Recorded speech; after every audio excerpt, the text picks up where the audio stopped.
before I start talking about life history of a freedom fighter, I would like to ask a few questions. So, I hope you all know about Parakram Divas. So, on whose birth anniversary do we celebrate Parakram Divas? Any ideas? No one? Okay, I will proceed on with the next one. I hope you may all know about Ross Island.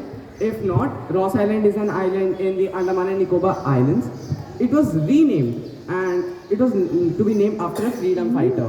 Who's that freedom fighter? Netaji Subhas Chandra Bose. Yes. So actually the answers to both of these is indeed Netaji Subhas Chandra Bose, and I'm going to be talking about Netaji Subhas Chandra Bose's life history. Subhas Chandra Bose was born to father Janakinath Bose and mother Prabhavati Bose on 23rd January 1897 in Cuttack in the Bengal province of British India, which is in present-day Odisha. His academic brilliance became evident at a very early age. He pursued his studies at the University of Calcutta and was later sent to the University of Cambridge to practice for the Indian Civil Service examination. In 1920, he passed the first civil service examination, but he did not give the final examination and resigned his candidacy during of the nationalist turmoil in India. He returned to India in 1921 and joined the nationalist movement led by Mahatma Gandhi and the Indian National Congress. He embraced Gandhi's principles of non-violence and civil disobedience. He became an active member of the Congress and his speeches garnered attention. But his ideology began to differ from Gandhi as he felt that the Gandhian ideal of ahimsa was inadequate to liberate India from British oppression. Thus, he focused on more assertive means and advocated for these means to liberate India. In 1938, Bose became the president of the Indian National Congress. This milestone marked a pivotal junction in his journey, allowing him to amplify his vision for complete independence. His resolute belief in India's ability to govern itself and his dedication for this cause inspired millions, setting a new course in India's struggle for freedom. Bose stood for unqualified Swaraj, including the use of force against British. This meant a confrontation with Gandhi, who in fact opposed Bose's presidency, splitting the Congress. Bose tried to maintain unity within the Congress, but Gandhi advised him to form his own cabinet. Re-elections for the president of Congress took place in 1939, with Bose elected again as the president over Gandhi's preferred candidate, Pattavi Sitaramaiah. Gandhi and his other supporters made it difficult for Bose to work as president of the Indian National Congress, forcing him to resign. Disillusioned by the Congress approach, Bose decided to form an all-India forward bloc, which is a faction within the Indian National Congress. However, his efforts were met with repression by the British and led to his house arrest.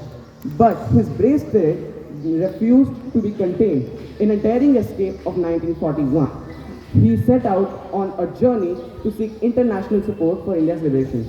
He initially went to Nazi Germany, where he founded the Free India Center in Berlin and also formed the Indian Legion, which comprised of Indian prisoners of war who fought for the British in North Africa before their capture by the Axis powers. In 1942, he gained the honorific title of Netaji, as we now know him, Netaji Subhas Chandra Bose, by the Indian Legion and officials from the Special Bureau for India in Berlin. However, during World War II, Nazi Germany was losing footing in the West, whereas in the East, the Japanese were gaining considerable amounts of success.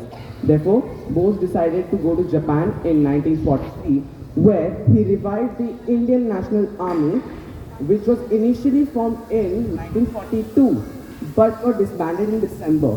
Indian National Army, as we all know, is also known as Azad Hind Fauj, or INA for short. And the Indian National Army, comprising of Indian soldiers and prisoners of war, marched under the tricolor flag, resolutely striving for liberating India from the British oppression. It was during this time that Netaji Subhash Chandra Bose popularized the slogan Jai Hind and also raised his famous slogan, "Tum mujhe khoon do, मैं तुम्हें आज़ादी दूंगा," or in English, "Give me blood and I shall give you freedom." However, at the end of World War II, the Axis powers, of which Japan was a part of, surrendered in front of the Allies, which included the British. One by one, INA troops were being captured, repatriated back to India, and some were even tried for treason. While the INA troops were surrendering or were being captured, Subhas Chandra Bose decided to go to Tokyo from a plane via Japanese-ruled Formosa, which is now Taiwan, where his plane crashed. So he reportedly died from third-degree burns in Taiwan on 18th August 1945. But there are conspiracy theories that he survived the plane crash, and there are people who believe it.